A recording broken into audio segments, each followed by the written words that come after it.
Hey everybody, welcome to this week's edition of Mind Your Own Business. Today I'd like to share with you some information that Vistage, the parent company that I work with, Vistage is the largest CEO organization in the world, a tremendous place where you can connect with 28,000 business owners, CEOs, and at the same time have a small group that can be your virtual board. Do you want to know more about that? Let me know. Patrick Lencioni, and maybe you should know, 3 books, you can see him here,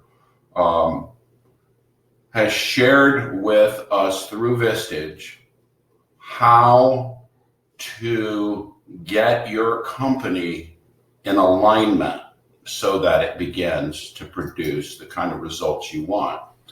And really, there are a few steps, and I'd like to talk about those here. And so I'm going to advance the slide, I promise. Here we go. So the 3 steps are, think of these 3 legs of the stool: right people on the bus, right people in the right seats, and then helping people get in alignment so they perform. So let's talk about the first step: right people, right seats. Or excuse me, right people on the bus. In order to be an effective team player, and all humans are built for this, you have to be humble, hungry, and smart. If you're not, there will be problems within the team. It'll be more about that individual and less about the company or the group. And I want to define each one of these. Humble is pretty straightforward. We're here for each other, not ourselves. This is not about individual attention. Hungry, self-motivated and diligent, and totally embracing the current goal of the organization, not an individual goal, not make me look good. And then smart, and smart here means you're interpersonally appropriate and aware. You've got the kind of judgment and sense to where you can have a solid, nurturing relationship with others. Humble is the kicker. If you're not humble, you're really not going to be a team player. And if you have individuals in your companies that aren't humble, you probably need to manage them out. The second area that Lencioni talks about is, I would call, talents. He calls it working genius.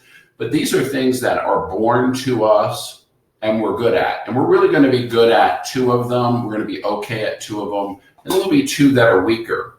And the idea behind this, and I'll give you the definitions in a second, is if you are strong in, let's say, the W and the I, well, you're going to want to have people around you that are strong in these other areas. So this is about building a complementary team that can perform at an extremely high level. And so here are the different types of genius or talent, but you could have the right people, all well-meaning, talented individuals on a team, but if you don't have the right set of geniuses, you're lacking 1 or 2 of these, your project, your initiative will get bogged down. Many companies import from another department, from another team, this kind of talent. So Lencioni suggests that you survey, test all of your employees, explain all of this, and then build your teams appropriately. And you can get all this information at Working Genius. So just Google Working Genius and you'll be able to access that. Finally, you've got the right people on the bus, the right people in the right seats. You got your talents aligned. As a leader, and I'm going to do this very quickly. As a leader, I have to be vulnerable so that I build trust. People can tell me what they think. And in a trusting environment, we can have conflicts over issues, not people conflicts. That's not acceptable. But conflicts over ideas, directions, so that we can come to a common commitment and then hold ourselves and each other accountable for results. So that's the formula. Want to learn more?